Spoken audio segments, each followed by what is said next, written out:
savez, avant de lire le verset, je ne veux pas, peut-être le Seigneur veut qu'on se répète, c'est comme ça. Et ce matin, lorsqu'on était à la réunion depuis les autres jours, on s'aperçoit que le Seigneur, en fait, il est rempli d'amour. Et il voulait que les rétrogrades reviennent vers lui, parce que le départ est pour bientôt, hein. Vous le voyez, le départ est pour bientôt.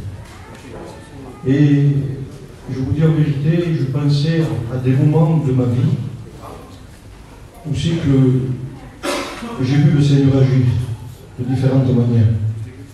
Comme il vous disait tout à l'heure, Coucou ou Paco, c'est un garçon qui était incompréhensible. À un moment donné, moi, vous savez, j'avais abandonné. Je disais, ce frère-là ne vaut pas une sou. On ne peut pas compter sur lui. On y mettait tout notre cœur. Mais à chaque fois, il repartait, et c'était toujours à recommencer. Mais aujourd'hui, c'est un étudiant. C'est mon étudiant. Je n'aurais pas compté sur lui à un moment donné. Mais aujourd'hui, je compte sur lui. Et puis je me rappelle, à la même époque que lui, vous savez, il y avait un garçon qu'aujourd'hui, il est plus chrétien. Et on s'occupait d'eux avec les frères. Et je vous dis ça pour rentrer dans le message, parce que je voudrais vous faire comprendre quelque chose. Vous savez, on a un Dieu qui est bon et miséricordieux.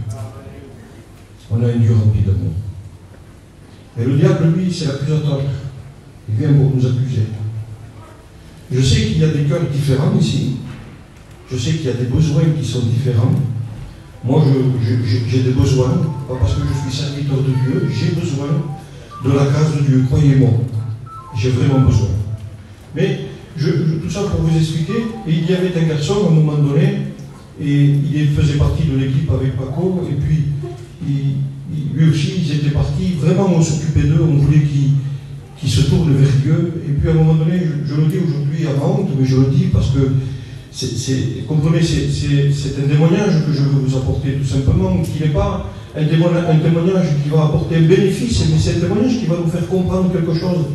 C'est que ce garçon-là, on s'est retrouvé devant pratiquement une boîte de nuit, en train de le faire sortir et de l'appeler et de lui dire de sortir.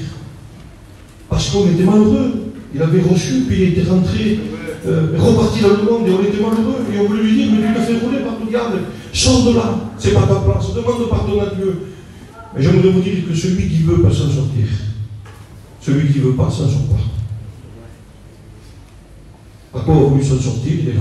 Amen. Je compte sur la grâce de Dieu, que notre frère aussi un jour veuille s'en sortir. Mais il n'a pas voulu s'en sortir. On peut l'aider jusqu'à demain. On peut tout faire. On peut aller le chercher dans des endroits incroyables. S'il ne veut pas sortir, il ne pourra jamais s'en sortir. Alors moi je crois qu'il est temps de faire un examen. Je m'adresse aux rétrogrades, je m'adresse aux inconvertis, mais je m'adresse aussi aux chrétiens. Il faut faire un examen. Un examen de sa vie. Comment on est devant Dieu? Est-ce qu'on veut s'en sortir? Est-ce qu'on veut être sauvé? Est-ce qu'on veut du salut? Est-ce qu'on vient au séminaire pour rencontrer Dieu? Est-ce qu'on vient pour faire plaisir? Ou alors est-ce qu'on vient pour revenir à Dieu? Avec l'espoir, en disant je vais aller au séminaire et puis le Seigneur va toucher mon cœur, il va me fortifier, je vais revenir à Dieu. Alors laisse-moi te dire que si tu viens dans cet état de cœur, tu vas revenir à Dieu. Parce que tout est fait pour que tu reviennes à Dieu. Amen. Il y a eu les réunions précédentes, et laissez-moi vous dire que les réunions précédentes qu'il y a eu, déjà, ont dû animer normalement quelque chose dans ton cœur. Si ça n'a pas animé quelque chose, pose-toi des questions. C'est pas normal. C'est pas normal que tu te poses pas des questions. C'est pas normal. Alors je voudrais le verset avec vous. Se trouve dans l'évangile de Marc, chapitre 10, et au verset 1er. Et je voudrais vous parler, en vérité, vous savez, de ce que Dieu nous donne. Dieu est le Dieu d'amour et de compassion, mais il est aussi le Dieu saint. Il ne faut pas oublier qu'il y a l'amour de Dieu, mais la sainteté de Dieu. Et la sainteté de Dieu ne permettra pas à Dieu de pardonner par rapport à l'amour. Non, l'amour ne permettra pas non plus tout simplement d'effacer la sainteté. Mais les deux vont ensemble, même si Dieu nous aime. Et qu'on ne fait pas sa volonté, et qu'on ne rentre pas dans la sainteté de Dieu, et qu'on ne veut pas s'en sortir, comme je vous disais tout à l'heure, eh bien, on n'y arrivera pas. On a besoin. Et Jésus va dire, celui qui m'aime, c'est celui qui garde ma parole. Amen. La Bible dit que les anges se trouvent dans le ciel et disent Saint, Saint, Saint, et l'Éternel. En réalité, vous savez, ils sont en train de dire que précieux, précieux, précieux est l'Éternel. L'Éternel est précieux. Amen. Ce n'est pas le ciel qui est précieux. Le ciel, c'est Dieu. Sans Dieu, il n'y a pas de ciel. Et ils ne le disent pas à Dieu que Dieu est précieux. Non. Ils s'avertissent entre eux. Ils se le disent entre eux. Ce sont des anges. Et ils sont en train de se dire entre eux, ils sont en train de s'avertir. Ce qu'il faut qu'on garde, c'est le regard sur Dieu. Parce que ce qui est précieux, c'est Dieu. Amen. Ils ne veulent pas être séduits en quelconque façon. Ils ne veulent pas trébucher comme le diable a trébuché avec certains anges qui sont été déchus. Non, ils veulent s'avertir entre eux comme nous, dans cet après-midi. On veut s'avertir entre nous. Amen. Ce qui est précieux, c'est Dieu. Peut-être tu t'es laissé tromper. Tu crois que l'argent est précieux. Tu crois qu'une maison, c'est précieux. Non, ce qu'il y a de plus précieux, c'est Dieu. Alors regardez ce que dit la parole de Dieu dans l'évangile de Marc au chapitre 10 et au verset 1er. Il dit, Jésus partit de là et se rendit dans le territoire de Judée, de l'autre côté du Jourdain. La foule se rassembla de nouveau près de lui. Je souligne le mot de nouveau, hein, parce que de nouveau nous sommes à la réunion. De nouveau nous assistons par la grâce du Seigneur à la réunion parce que nous voulons tout simplement un mot de Dieu. Et moi je le crois que si vous êtes là de nouveau, je sais que c'est un moment pénible l'après-midi, on est fatigué, mais vous faites l'effort. Et parce que vous faites l'effort, alors vous vous réunissez de nouveau comme eux ont fait, parce que vous avez besoin des mots de Dieu. Et la Bible dit qu'ils se sont rassemblés de nouveau auprès de lui, et conformément à son habitude, c'est l'habitude de Jésus ça, et conformément à son habitude. Dieu ne change pas. Il n'y a aucun nombre de variations en lui. La Bible dit qu'il n'est pas un homme pour mentir ou se repentir. Ce que sa bouche dit, son bras puissant l'accomplit. Il dit, et conformément à son habitude, Jésus les enseignant. Parce que Jésus, lui, il veut enseigner le peuple. Et je voulais vous dire qu'il nous enseignera. Et il y a Steve qui est là, hein. Je pense qu'il va être d'accord avec moi. Il va nous enseigner jusqu'au jour qu'il vienne nous chercher. Il y en a qui croient qu'arriver à une stature de vie chrétienne ou alors à une stature de vie de ministère, moi je suis un jeune prédicateur, mais par la foi je comprends une chose, c'est que j'ai besoin d'être enseigné tous les jours. J'ai besoin de la parole de Dieu, j'ai besoin que le Seigneur m'enseigne, j'ai besoin de découvrir réellement ce que Dieu veut, ce que Dieu est. J'ai besoin d'apprendre de jour en jour. Il y a un dicton juif qui dit que celui qui dit qu'il sait tout ne sait rien. Mais celui qui dit qu'il ne sait rien, c'est déjà tout. Vous savez pourquoi? Il veut apprendre. Et Dieu veut nous apprendre. Jésus veut nous apprendre. Jésus veut nous enseigner. Jésus veut nous faire comprendre que nous sommes des personnages qui sont fragiles et que nous avons besoin de la grâce de Dieu. C'est pour cela que le Seigneur va dire, sans moi vous ne pouvez rien faire. Parce qu'il y a des situations dans lesquelles nous allons nous trouver dans le parcours de notre vie et nous ne pourrons pas nous en sortir. Nous avons besoin de la grâce de Dieu, d'une intervention divine. Parce que sans l'intervention de Dieu, on ne pourra pas s'en sortir. Frères et sœurs, il y a des situations où c'est qu'elles sont incompréhensibles. Dieu nous donne à faire des expériences merveilleuses. Un jour, je suis parti de chez moi. Je roule avec ma voiture et puis je dis, je vais aller faire un tour de visite. Et puis là, en partant, au lieu de prendre la direction où c'est que je sais, où c'est que les gens se trouvent, je suis parti totalement à l'opposé. Alors pour ceux qui connaissent, c'est le frein sur la route de Carrosse. Et là-bas, on part à Isola de Ville. Donc il n'y a plus personne là-bas. Il n'y a personne là-bas. Les gens se trouvent de l'autre côté. Et puis là, je me suis retrouvé là, et j'étais en train de rouler, et je me disais, mais tu vas où? À moi-même, je me disais, tu vas où? Et je roulais quand même dans cette direction. Et je me disais, mais où tu vas? Et puis au bout d'un moment, lorsque je suis arrivé au bout, j'ai dit, je vais faire demi-tour au rond-point. Et en faisant demi-tour au rond-point, J'ai vu l'antenne avec un puits. Et j'ai dit, il y a du monde qui est là. Jamais de ma vie, j'aurais pensé voir du monde ici. Vous savez, j'aimerais que le Seigneur me conduise cet après-midi. Amen. Je ne vais pas vous dire que je n'ai pas préparé un message, j'ai préparé un message, mais j'aimerais que le Seigneur me conduise. Amen. Quand je suis arrivé là-bas, je suis rentré sur la place, ils avaient ouvert une place là, je suis descendu de la voiture, je suis allé au premier camping, j'ai frappé à la porte, et un frère m'a ouvert, que je connaissais, qui était habituellement. Je crois que c'est le micro, il n'y a plus de pile, non? Ça.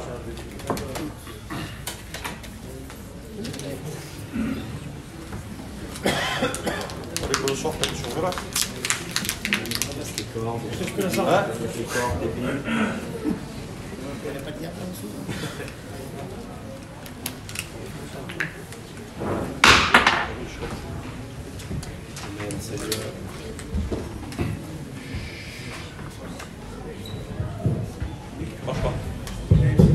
Voilà, avec le sort tombe sur Jonas. Et quand je suis arrivé là-bas, le frère m'a ouvert la porte, un frère qu'on avait déjà vu, que j'avais déjà vu sur l'émission, et je suis monté. Et sa femme a dit, lui il a dit à sa femme plutôt, fais un peu de café. Un peu ce que ça veut dire. Et là je suis monté. On m'a accordé un petit moment. Amen. J'aimerais partager avec vous ce moment parce que on voit que Dieu est bon. On a besoin de voir que Dieu est bon. Et là, je suis monté dans ce camping-là et le frère m'a accueilli avec la sœur, ils ont fait un peu de café, on a bu un peu de café. Et j'ai commencé à dire, tu sais, le diable, si tu veux, c'est détruire nos maisons.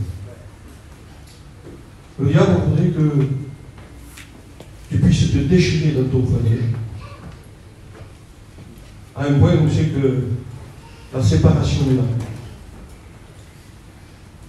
Imagine, tu discutes avec ta femme, et puis là, d'un seul coup, voilà, elle a fait ses valises, elle va partir. Dans quelle situation tu te trouves? Tu es un chrétien. Tu es une chrétienne. Et elle va partir. Quand les gens vont te voir, ils vont voir une chrétienne séparée.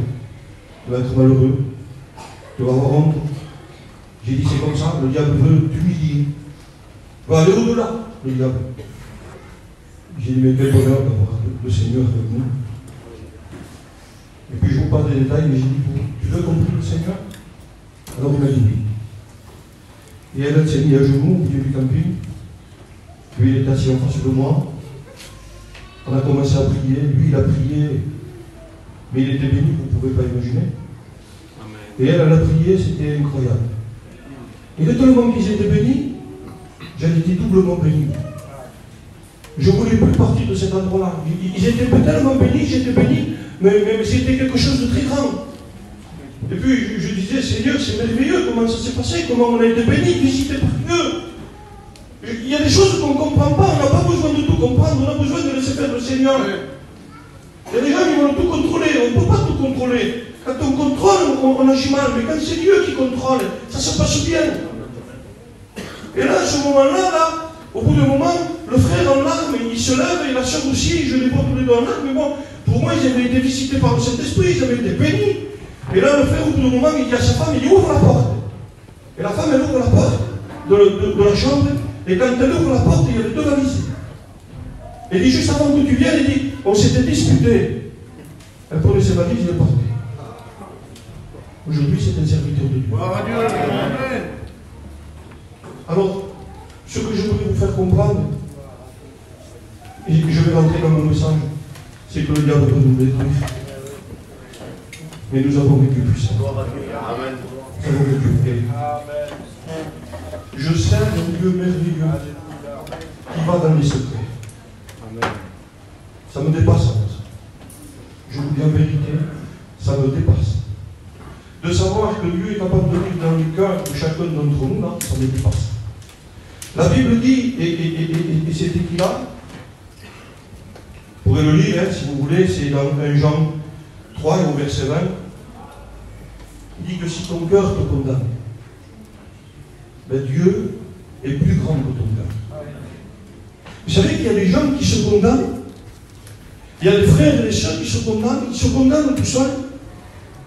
Alors, la condamnation, vous savez, elle est vraie parce que si on se pose la vraie question entre nous-mêmes et qu'on dit mais je suis malheureux, quand on est malheureux, c'est quand on a fait quelque chose de mal. Quand on ressent plus la présence de Dieu, c'est qu'on a mal agi, qu'on a fait quelque chose de mal. Un peu comme Adam lorsqu'il se trouve dans le jardin d'Éden. Il sait que Dieu va venir le visiter, mais là il se trouve dans une situation où c'est qu'il a désobéi à Dieu. Et Dieu, il sait qu'à un moment donné, il va venir pour parler avec lui. Il a l'habitude aussi que Dieu vient parler avec lui. Il a un rendez-vous avec Dieu. Il a l'habitude de cela. Alors il sait que Dieu va venir. Et vous avez remarqué que quand on fait quelque chose de mal, il semblerait que quand on prie, le ciel est fermé. Parce qu'on ne formule pas la bonne prière. On ne demande pas à Dieu réellement, Seigneur, pardonne-moi, non. On rentre dans un domaine, c'est qu'on voudrait essayer tout simplement de cacher, de camoufler, en disant, Seigneur, je te loue, je t'adore, Seigneur, je te glorifie. Mais Dieu ne veut pas que tu glorifies Dieu. Dieu veut que tu lui demandes pardon. Ne croyez pas que Dieu ne voit pas nos cœurs, que Dieu ne voit pas nos fautes, que Dieu ne voit pas nos transgressions, que Dieu ne voit pas nos pas. Il dit à Jérémie, tu n'étais pas né, je te connaissais déjà. Ne pensez pas que Dieu va essayer de nous permettre de faire quelque chose qui va lui permettre à lui de voir. Eh bien, je ne pensais pas qu'il était comme ça. Vous croyez que Dieu va être comme ça? Moi, ça m'arrive, moi je suis un homme. Ça m'arrive de dire, eh bien, je ne pensais pas qu'il était comme ça. D'être étonné. Je ne pensais pas qu'il aurait fait ça. Je ne pensais pas. Un tel s'est donné à Dieu. Eh bien, je ne pensais pas, c'était quelqu'un de dur. Oui, mais Dieu savait, lui. Dieu sait, lui. Dieu connaissait.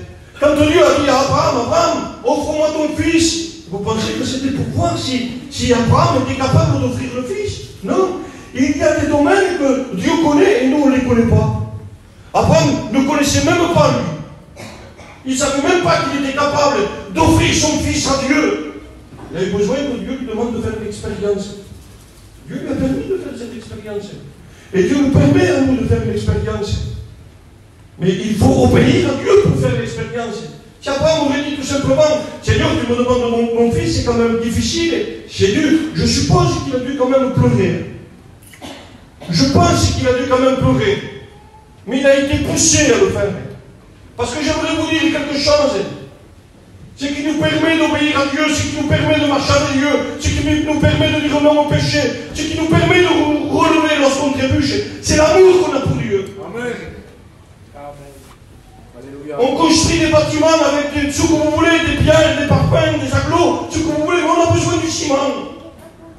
Et c'est le ciment qui tient les deux et qui permet qu'un édifice puisse s'élever. J'aimerais vous dire que l'amour, c'est le ciment qui nous permet de se sceller ensemble.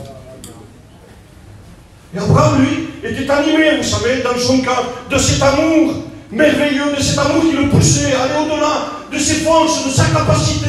Et Dieu veut qu'on nous voie tout simplement où nous sommes capables d'aller au-delà de nos capacités. Il y a des capacités que nous avons et nous ignorons les capacités que nous avons. Et des fois, il faut passer par le désert. Des fois, il faut traverser des déserts pour s'apercevoir la capacité que nous avons. Et lui, là, lorsqu'il se trouve là, Adam, il est condamné. J'aimerais vous dire qu'il est condamné, oui.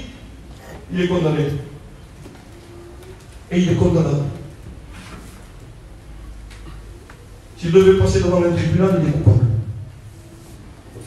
Je ne suis pas en train de mettre un fardeau sur quiconque ici, dans cet après-midi. Mais j'aimerais vous faire comprendre quelque chose. Et vous l'avez compris. Le péché est condamnable. Le ciel le condamne. Le ciel ne pardonne pas le péché. Non. Le ciel pardonne le pécheur. Le pécheur qui s'est rompu. Adam, lui, a péché.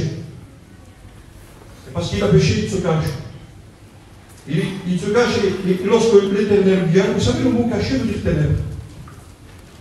Le mot caché veut dire ténèbres. C'est quand même particulier.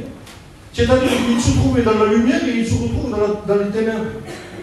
Lorsque Dieu dit que la terre était informe et vide et qu'il dit qu'il y ait de la lumière, il y eut un matin, il y eut un soir, qu'il y ait une séparation entre les eaux des eaux. J'aimerais vous dire que Dieu là est en train de manifester tout simplement et de démontrer sa puissance.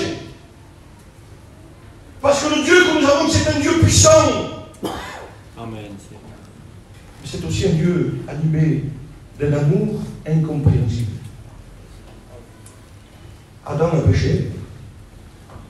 Dieu vient. Adam, où es-tu? Je me suis caché. Il y a des péchés cachés devant les hommes, devant les serviteurs de Dieu, mais pas devant Dieu.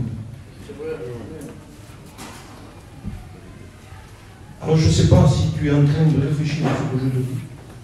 Il y a des péchés cachés, et ta vie spirituelle ne fonctionne pas parce que tu restes caché. Tu as besoin de sortir. Pour que ça marche, il faut sortir. Quelqu'un qui reste caché, on a joué à ça quand on était enfant, hein, cache-cache. Il y en a qui se cachaient tellement bien, on ne les trouvait jamais. On partait chez nous, on allait manger, qu'est-ce qui est caché? Ben oui, il se cachait tellement bien. Il était tellement bien caché. Alors le jeu était terminé. Il y en a qui se cachent tellement bien. Et c'est pour vous dire que le Seigneur sera revenu. Et ça sera trop tard. Ce qu'il faut, c'est sortir. Quand Dieu nous appelle, quand la voix de Dieu est venue dans le jardin, parcourir le jardin, Adam, où es-tu? Et c'est pour vous dire que si Adam n'aurait pas répondu, il aurait resté peut-être dans son état. Mais Adam a répondu, et je bénis Dieu, le but de la réunion de cet après-midi. Je ne sais pas s'il y a des Adams, mais c'est le but qu'il puisse répondre à Dieu. Adam, où es-tu? Je me suis caché. Pourquoi t'es-tu caché? Vous ne pensez pas que Dieu a le droit de nous demander pourquoi? Même si ça fait honte.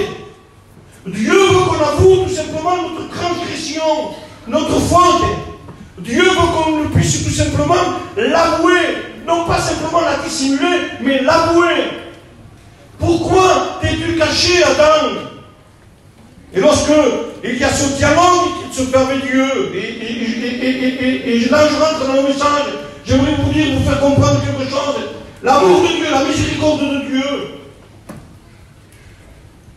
Lorsque Adam avoue sa transgression, vous connaissez la sentence, vous connaissez, c'est pas de ça que je veux vous parler cet après-midi.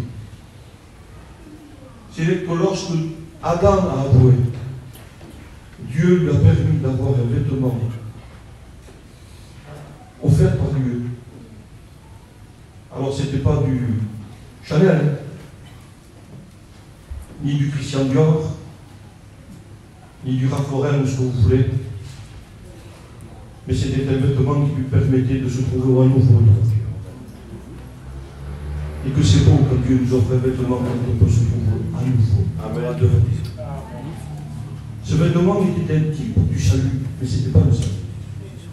Ce vêtement était un vêtement qui couvrait le péché.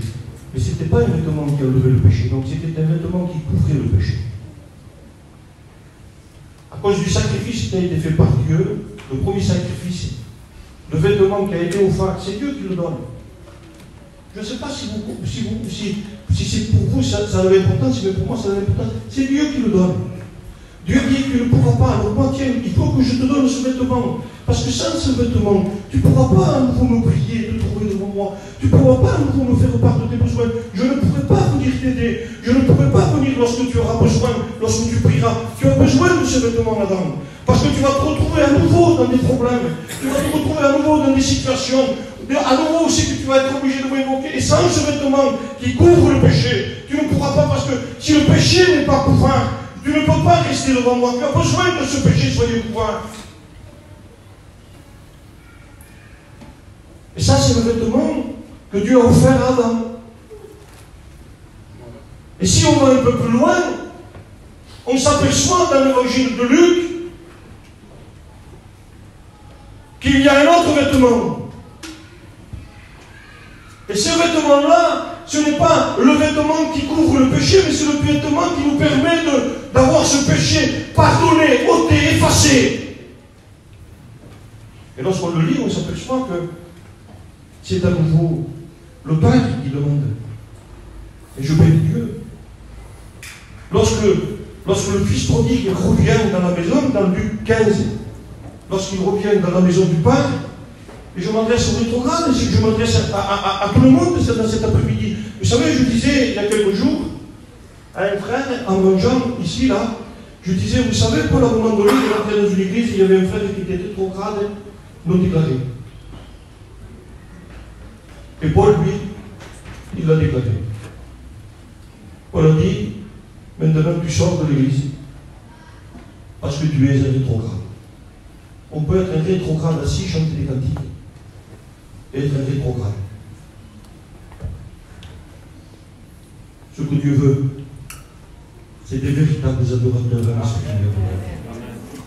Dieu ne veut pas quelqu'un, vous savez, qui est, comment dire, sainteté à l'éternel. Non. Dieu veut quelqu'un qui s'efforce à marcher avec Dieu. Dieu veut quelqu'un qui est capable d'être cœur à cœur avec Dieu. Dieu veut quelqu'un qui est vrai avec Dieu. Le fils prodigue est vrai. Il dit, avant de venir, j'irai vers mon Père et je lui demanderai pardon. Je ne lui dirai pas que j'ai péché contre toi, contre le ciel. Je ne suis pas digne que tu m'appelles ton fils. Je ne suis pas digne d'être reçu comme un fils à nouveau. Mais même un serviteur dans la maison de mon Père a du pain en abondance. Il s'est retrouvé dans une situation où il sait qu'il était séparé de Dieu. Vous savez, il y a des personnes aujourd'hui, et je le crois moi de tout mon cœur, quand ils prient, le ciel est fermé. Pourquoi? Parce que le ciel ne s'ouvrira pas tant que tu ne demanderas pas pardon à Dieu. Un chrétien qui ne ressent plus la présence de Dieu, c'est un chrétien qui est malheureux. Le fils prodigue était malheureux parce que la présence de Dieu, elle était coupée. Il n'y a plus de relation entre lui et le Père. Et lorsque nous n'avons plus de relation entre nous et Dieu, lorsque nous prions, eh bien, nous sommes des chrétiens malheureux. Nous avons besoin de la présence de Dieu. C'est la présence de Dieu qui nous permet de continuer. Amen. C'est la présence de Dieu. Excusez-moi, nous ne sommes pas des religieux. Tout à l'heure, il a parlé qu'on était des pierres vivantes. Une pierre n'a pas d'âme. Et pourtant, la Bible dit que nous sommes, nous, les pierres vivantes. Oui, nous sommes l'édifice. Et Dieu nous a donné un cœur. Dieu, dès le commencement, dans le livre de la Genèse, lorsqu'il a créé l'homme, lorsqu'il a créé la femme, la Bible dit qu'il a mis en eux un esprit. Et la Bible dit comme cela dans le livre des Proverbes que cet esprit, c'est l'esprit que Dieu a mis en nous. Et c'est cet esprit-là qui nous permet à nous de comprendre que nous sommes des personnes faibles, misérables, et que nous sommes des hommes pécheurs et qui avons besoin de la grâce de Dieu. Parfois, on n'a pas besoin de quelqu'un qui vienne nous dire ce que tu as fait, c'est mal. Ça ne vous est pas arrivé à vous de vous retrouver dans une situation où c'est que vous avez parlé, dans une discussion, et de rentrer chez vous et que vous regrettez les paroles que vous avez dites. Et vous êtes en train de raisonner en vous-même en disant pourquoi j'ai parlé. Je n'aurais pas dû. Eh bien, c'est l'esprit que Dieu a mis en nous, qui nous permet de réaliser que ce que nous faisons, c'est bien ou mal. Et le fils prodigue, là, l'esprit qui agit en lui, l'esprit que Dieu a mis en lui, c'est comme une lampe qui vient l'éclairer, lui montrer ses fautes, ses transgressions, lui permettre de revenir vers le Père et de comprendre qu'il est coupable, qu'il a besoin de la grâce de Dieu. Et quand il vient vers Dieu, Dieu fait quelque chose de merveilleux. Ça voudrait que Dieu s'adresse à nous, les serviteurs de Dieu, et dit donnez-lui. Ce n'est plus Dieu qui donne. Non, Dieu s'adresse à ses serviteurs. Donnez-lui cette robe, revêtez-le de la plus belle robe, la robe du salut. Alors on pourrait dire, ça y est, le ciel est acquis. La robe du salut, la robe qui me permet de rentrer dans la présence de Dieu. La robe du salut, la robe du pardon des péchés. Et combien il y en a de nos chrétiens qui sont satisfaits de la robe du salut et qui disent je suis un chrétien. Si je faisais une appel de cet après-midi et que je dirais qui est chrétien et qui lèverait la main, je ne juge personne, je ne vous connais pas. Pour la majorité, il y en a que je connais, il y en a que je ne connais pas. Je ne peux pas me permettre de vous juger. Comprenez? Donc je prêche avec tout mon cœur, avec toute une liberté. Je dis vraiment ce que Dieu a mis sur mon cœur. Lorsqu'on est en train de dire tout simplement, celui qui est chrétien qui lève la main, et si on lève la main, c'est qu'on est sûr de notre salut. Mais tu es sûr de ton salut, pourquoi? Parce que tu fais partie d'une église et tu as été baptisé par des serviteurs de Dieu. C'est ça qui te rassure. C'est le baptême qui te rend sûr de ton salut. Paul dira dans l'Épître aux Romains, le baptême n'est qu'une préfiguration. Ce n'est pas le baptême qui sauve. C'est ta marche avec Dieu qui te permet d'être sauvé. Tu peux être baptisé et perdu. Le brigand sur la croix n'a pas eu le temps de se baptiser, mais parce qu'il a reconnu et parce qu'il a attesté que Christ était le Fils de Dieu. Un jour, un frère m'a posé la question, il m'a dit, mais comment Dieu l'a pardonné? Mais j'ai dit, mais tout simplement parce que lui-même, sur la croix, a fait l'effort de pouvoir dire ces mots-là merveilleux. Lorsque tu reviendras pour ton règne, il est en train de parler d'une prophétie qui doit s'accomplir. Il est en train d'attester que l'homme qui est à côté de lui, c'est le Christ, le Fils de Dieu. Et il reconnaît sa misère. Alors Jésus dit, je te le dis aujourd'hui même, tu seras avec moi dans le paradis. C'est beau. C'est pour ça. Vous n'avez pas besoin que Jésus vous dise, tu seras avec moi aujourd'hui dans le paradis. Être sûr de son salut. C'est pour ça que c'est important de faire l'examen de salut. C'est pour ça que c'est important que Dieu nous enseigne, que la parole de Dieu nous enseigne. Parce que le vêtement blanc ne suffit pas. Ça ne suffit pas, le vêtement blanc. C'est l'image de l'homme qui reçoit des talents. Un a reçu un talent, l'autre en a reçu 3 et l'autre en a reçu 5, vous connaissez. Et lorsqu'il revient et qu'il vient pour réclamer le talent qu'il a délaissé, celui qui en a reçu 5 a dit, tiens, je les ai mis à la banque, et puis ça en a rapporté 10. Il y a un rapport. Et puis celui qui en avait reçu 3, il dit, mais j'en ai 3, je les ai mis aussi à la banque, ils en ont rapporté 3 de plus, en voilà 6. Et puis celui qui en a reçu qu'un, il dit, je sais que tu es un Dieu. Les mots sévères. On se cache des fois devant des paroles qui nous arrangent. Vous savez qu'il y en a qui vont parler la Bible par rapport à leur intérêt. Ils font parler des textes. On n'est pas là pour faire parler la Bible. Il faut que la Bible nous parle. Amen. C'est différent. Moi, je ne suis pas là pour faire parler la Bible, il faut que la Bible me parle. Non. Et la Bible nous dit à moi que cet homme-là a dit je l'ai caché. Mais pourquoi tu l'as caché? Pourquoi tu n'as pas fait comme les autres? Pourquoi tu ne l'as pas fait fructifier? Pourquoi as-tu caché ce talent? Ce talent, c'est le salut. Pourquoi tu le caches? Vous savez qu'il y en a qui ont reçu le salut et puis maintenant, ils le cachent. C'est terminé, vont la réunion 3 fois par semaine, chante de petit cantique. Ça y est, c'est fini. Ça ne va pas plus loin. Il ne faut pas lui demander autre chose. Pourtant, Dieu nous demande autre chose. Dans l'évangile de Matthieu, chapitre 22, il est question des noces de l'agneau.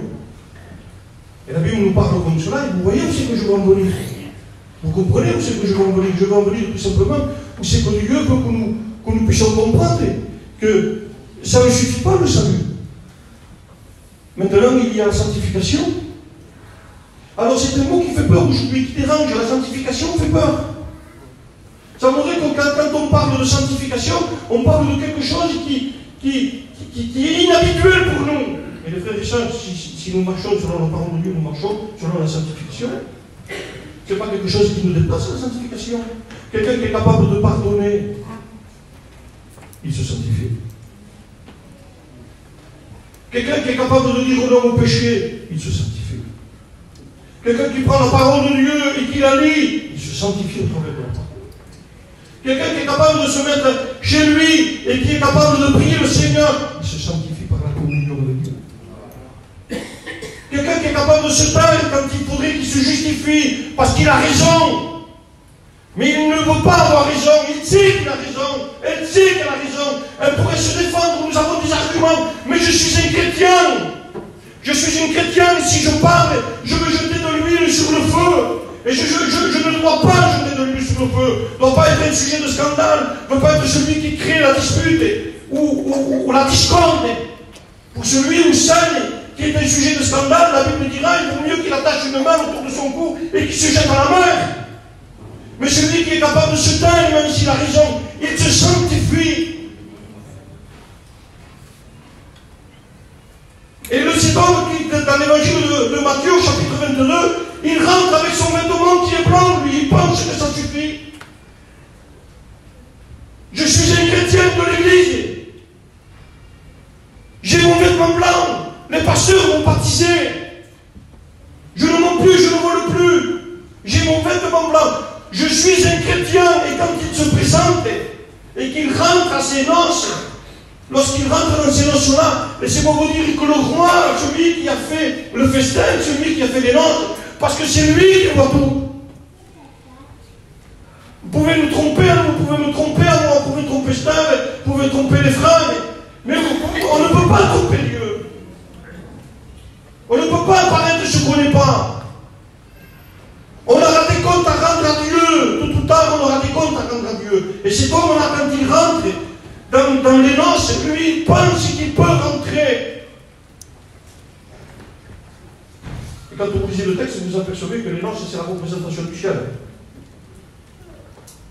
Quand il rentre, il dit, mais qui t'a fait rentrer?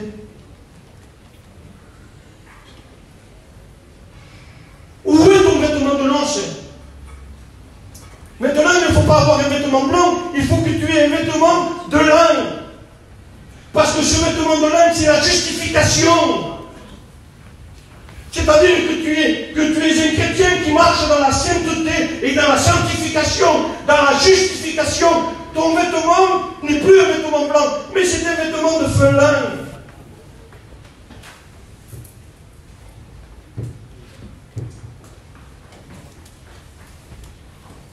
Les sacrificateurs, quand ils rentraient dans le lieu saint, avaient un vêtement de fin lin. Une ceinture de lin, une robe de lin. On ne rentre pas avec le vêtement blanc. On rentre dans la présence de Dieu avec nos œuvres, avec notre marche. C'est pour cela que j'ai dit au commencement, il est bon de faire un examen de notre vie.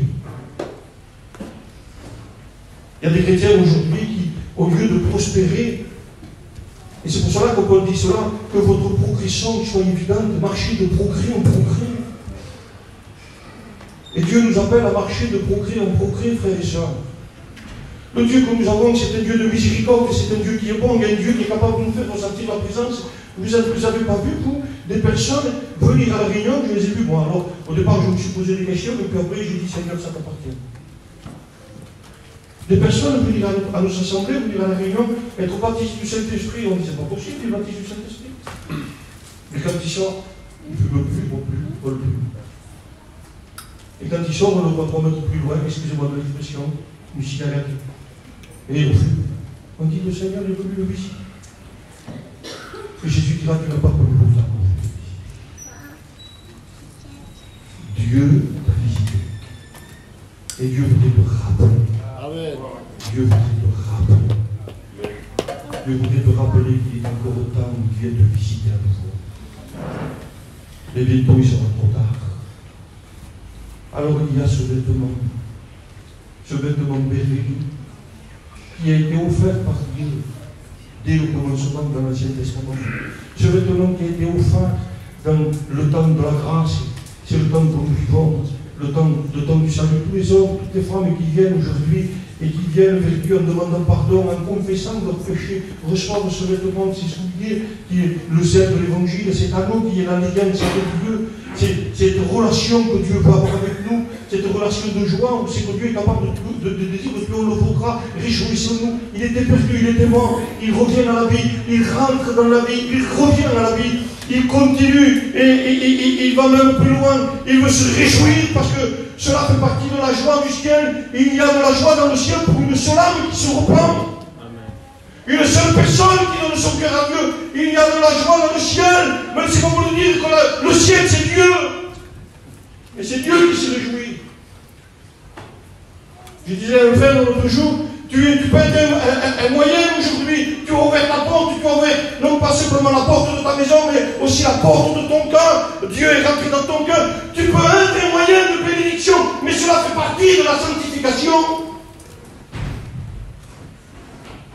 Et lorsque le roi lui a dit, où est ton vêtement de noces, pour lire le texte, il n'a pas pu parler. Que voulez-vous dire devant Dieu? Il n'a pas pu parler. Ne croyez pas qu'on pourra parler, on ne pourra pas parler devant Dieu. Parce que vous savez, devant la vérité, on ne peut pas parler. Devant ce qui est blanc, Et là, il se retrouve dans une situation où il ne peut pas parler. Alors, je ne veux pas être dur dans cet après-midi. Et je ne sais pas si je suis compliqué. Si je suis compliqué, je m'arrête de suite. Mais je ne veux pas être dur dans cet après-midi. Mais j'aimerais dire à mes frères et à mes sœurs, pourquoi tu n'es pas béni? Pose-toi la question. Ce n'est pas à moi de venir à te dire ceci, cela. C'est à toi. Comment ça se fait qu'il n'y a pas de bénédiction chez toi? Comment ça se fait que le Seigneur ne vient pas te visiter, que tu n'es pas renouvelé, que tu ne parles pas en langue? Comment ça se fait que tu ne ressens pas la présence de Dieu? Pourquoi? Pose-toi la question. Tu es au séminaire. Pourquoi ta vie est en décadence? Pourquoi? Pose-toi la question. Tu as le droit de te poser la question. Dieu veut que tu te poses la question. Dieu veut que tu t'interroges. Vous savez, il y a des situations où on dit, Seigneur, parle-moi, tu ne parles plus. Non, Dieu fait silence. Et laissez-moi vous dire que le silence de Dieu parle plus que tous les mots. Parce que le silence de Dieu nous fait remettre en question. Quand Dieu ne parle plus, on se pose des questions. Pourquoi tu ne me parles plus? Pourquoi tu ne me bénis plus? Vous croyez que Dieu ne sait pas pourquoi, lui? Vous croyez qu'il ne pourrait pas venir nous énumérer à tel moment, à telle situation? Tu as fait ceci ou tu as fait cela? Non. Nous n'avons pas un Dieu qui vient nous accuser, ce n'est pas l'accusateur. Nous avons un Père qui nous aime et qui veut nous laisser le temps. Parce que lui, ce qu'il veut, c'est que ce soit quelque chose qui soit profond, enraciné en nous. Pas quelque chose de superficiel. Il faut qu'on fasse vraiment une expérience avec Dieu. Il faut qu'on puisse comprendre qu'on a besoin de lui. Et il veut nous faire entrer dans un domaine qu'on ne connaît pas. Aaron, lui, il était là et puis il se retrouve dans le livre d'Exode, chapitre 28, il se retrouve dans une situation où son frère reçoit lui un mot de Dieu. Il reçoit un mot de Dieu, il dit, tu feras pour Aaron, tu feras faire pour Aaron des vêtements. Tu les feras faire ces vêtements. Et ce sera des vêtements de distinction, oui, des vêtements de distinction. Vous savez ce que ça veut dire, un vêtement de distinction? C'est-à-dire que ce n'est pas un vêtement qui est commun à tout le monde. C'est un vêtement qui se voit. Pourquoi? Parce que je vais faire de lui un sacrificateur. Il va rentrer, lui, dans le temple. Il va intercéder, lui, pour tous les hommes. Il va intercéder pour le peuple. Tu le feras non simplement à lui, mais aussi à ses enfants. Tu feras ce vêtement. Et de telle façon, il donne toutes les façons dans lesquelles il faut que le vêtement soit fait. C'est un vêtement de distinction. Croyez-moi, ce que Dieu est en train de nous dire, il nous le disait à moi, il faut qu'un chrétien ait sa vie, que sa vie soit une vie de distinction. Ne croyez pas que je vais mettre notre vêtement de ce que je porte. Mais il faut que mon vêtement, qui est le vêtement spirituel, soit un vêtement de distinction. Il faut que les gens fassent la différence entre le chrétien et l'inconverti. Il faut que les gens fassent la différence. Il faut qu'il y ait une différence. Il faut que cette différence se voie. Alors bien sûr qu'ici, il n'y a pas écrit chrétien. Mais parfois on ne parle pas. Et sans parler. Les gens disent sur nous, tu es chrétien. C'est vrai ou pas? Ça ne vous est pas arrivé? Permettez, je vous raconte une petite expérience. Amen. Un jour, j'étais sur le marché à Nice, là-bas. Et à ce marché-là, je voyais une femme de couleur qui était en train de marcher. Et j'avais mon frère avec moi, un converti. Aujourd'hui, c'est un rétrograde. Et puis j'avais mon frère qui est converti, et je dis à mon frère de loin, tu vois cette femme là-bas, c'est une chrétienne. Il me dit, t'es fou. Il me dit, on est au milieu des musulmans, c'est une femme de couleur, et il me dit que c'est une chrétienne. Je dis, oui, c'est une chrétienne. Et la femme est venue de stand en stand comme ça, et quand elle est arrivée vers nous, elle m'a regardé à moi, elle m'a dit, toi tu es comme moi. Tu es chrétien. Amen. Et moi j'ai dit oui. On a discuté 2 minutes ensemble, et puis je lui ai dit, lui c'est pas un chrétien. Tu peux lui parler de Dieu. Alors mon frère était là, il était étonné de ce qu'il voyait, de ce qui venait de se passer. Moi je lui dis que c'est une chrétienne, je l'ai reconnue, et elle, quand elle arrive devant moi, elle dit, toi tu es comme moi. Comprenez bien qu'il y a quelque chose qui s'est passé.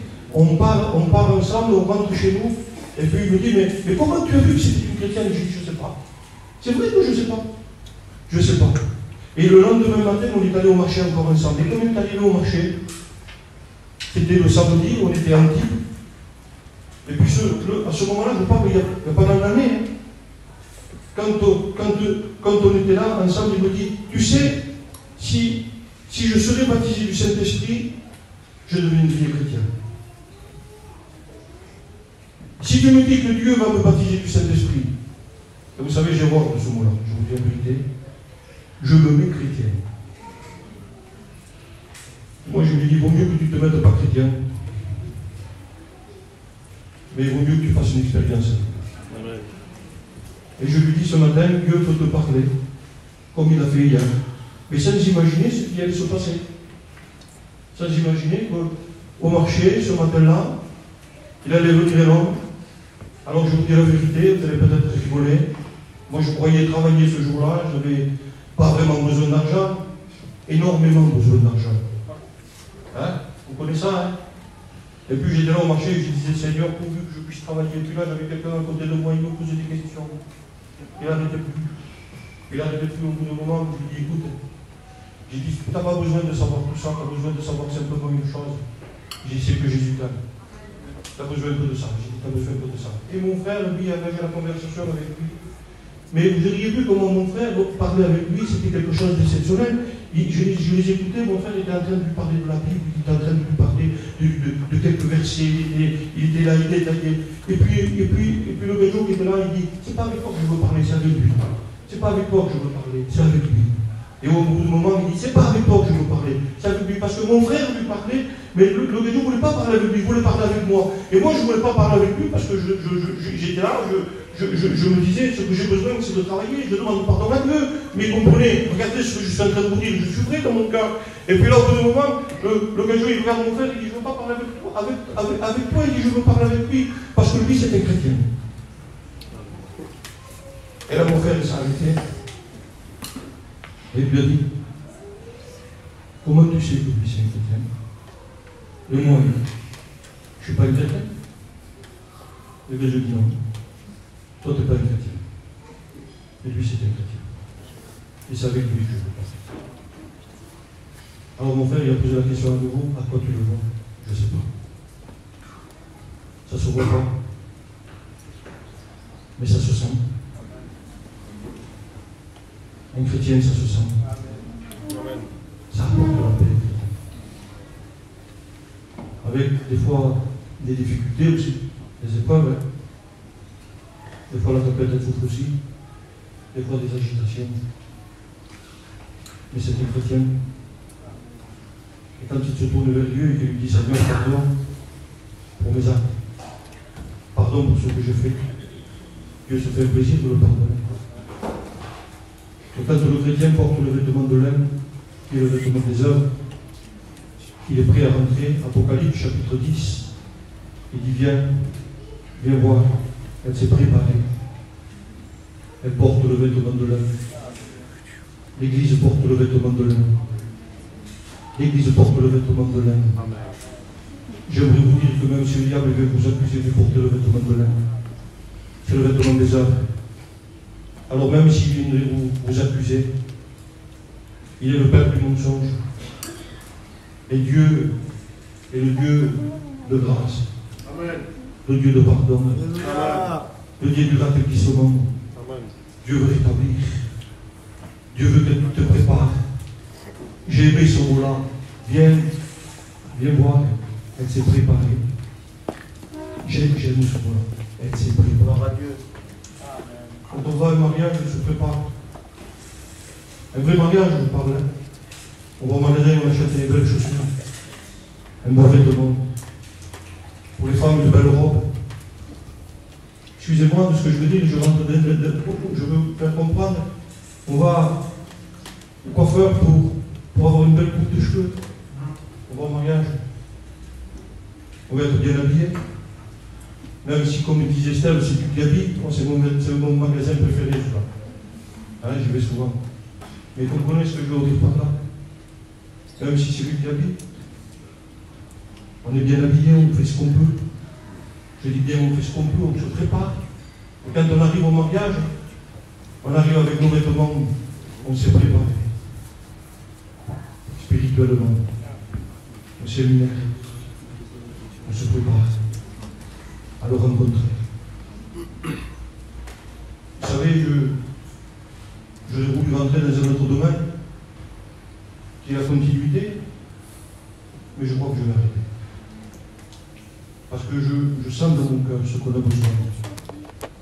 C'est de prier le Seigneur. Je sais qu'il y en a qui sont prêts, et je sais qu'il y en a qui se préparent. Et je sais qu'il y en a qui peuvent le rencontrer. Tout à l'heure, je disais à Steve, je voudrais faire un appel aussi. Cet après-midi. Ce matin, je vous dis la vérité. Je sentais dans mon cœur, j'ai dit, il faut faire un appel seul. Mais je crois que la parole vous a appelé. Hier, pendant les 3 réunions, ce matin, cet après-midi, ce soir, elle va continuer. Elle vous appelle à se préparer. Elle nous appelle, elle m'appelle à moi. Pendant les réunions que fait a fait, la parole de Dieu m'a permis de comprendre certaines situations aussi qu'il faut que je me prépare. Christ revient. Une sainte convocation par Dieu. Dieu appelle son Église. 1 Thessaloniciens. Dieu appelle son Église. Celle qui se prépare avec son vêtement de lin. Vous voulez qu'on courbe l'offrande? On courbe l'offrande, on ne va plus